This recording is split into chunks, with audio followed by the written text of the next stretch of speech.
Hey there YouTubers, this is Off-Grid Amateur here, and today I'm going to be showing you the Ryobi 12, or it's an 18 volt pressure washer. This thing only produces about 300 psi, but when you live out here without a well, without city water pressure, you need to have some way of getting pressurized water for washing things, because living off-grid can be a little dusty, a little dirty sometimes.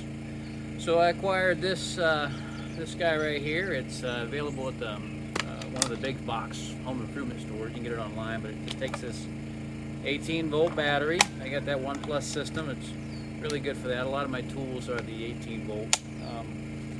There are 3 settings on this. You've got a 15-degree angle spray, which gives you a flat spray.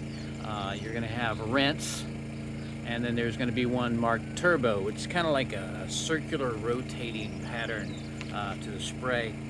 But I want to talk a little bit about how it is out of the box and how I modified it to better suit my needs here at Off-Grid Amateur Plus Acres, we'll call it.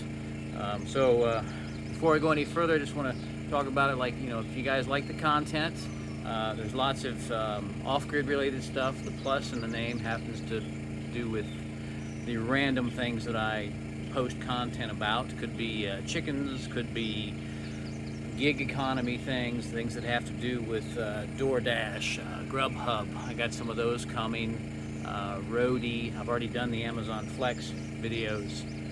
But today's focus is the Ryobi EZ Clean 18 volt pressure washer. Now, out of the box, it comes with these 2 wands, which extend it and give it that higher pressure. But you also get regular hose. I'll just set this down. Regular hose. This is a filter that goes into, it can go into a pond, it can go into a bucket of water, a 7-gallon container, but this serves as a filter, and this just connects to the bottom of the pressure washer, and it draws a siphon through this hose. Now, I think this hose is somewhere around 12-15 feet long, and that's fine as long as you're carrying around, and you got to go a long distance carrying around a container to hold that water. And when you're out, you're out. So you're only going to be as much as you can carry, 5 to 7 gallons roughly. Then for additional portability, when it comes to size, you've got this little attachment right here. And what this does is, with those threads, is it allows you to connect this with the tube into a 2-liter bottle, soda bottle, something like that. And it'll dip down to the end, and it makes you incredibly portable. You can walk around with that 2 liters of water attached to the bottom, and then, you know, you can see when it's going empty, and you just refill it when you need to.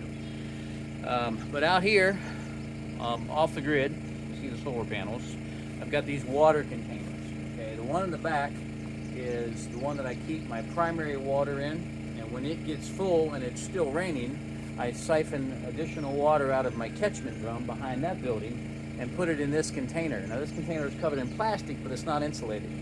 And the plastic is just to try to prevent the algae growth that can occur. But there's probably 80 or so gallons in there, all right? Well, I wanted the ability to not have to constantly fill up a 6-gallon or 7-gallon container, or use that 2-liter bottle attached to the bottom of this. You know, and it just snaps on right here. It's just a pressure fit, locks into position, and then you just release it the same way. You know, O-ring makes a seal right there, and it works really good, you know, for what we need out here. I can wash the motorcycle with it. I can take care of washing the small items around the place that get dirty, that need cleaning. I've even used it to wash my solar panels when they're super dusty, or even just spraying water on them to cool them off in the midsummer heat, just because they do operate more efficiently when they're cooler. So, you know, just to cool them off a little bit when it's super hot. So, but I wanted something with a little more range without having to constantly fill up a container, a 5, 6, 7-gallon container. So I happened along this little guy right here at the local hardware store, or not hardware store, it was at a Dollar General. And this is a 50-foot hose. It's essentially the same diameter hose that comes with it. It's really flexible, it's reinforced.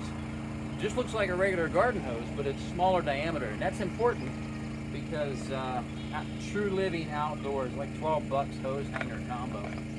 But it's really important to have something that was a small diameter, because that thing has to draw a siphon. So I leave that hang right there, and it's full of water all the time. So once it's filled with water, I don't have to draw a siphon over 50 feet.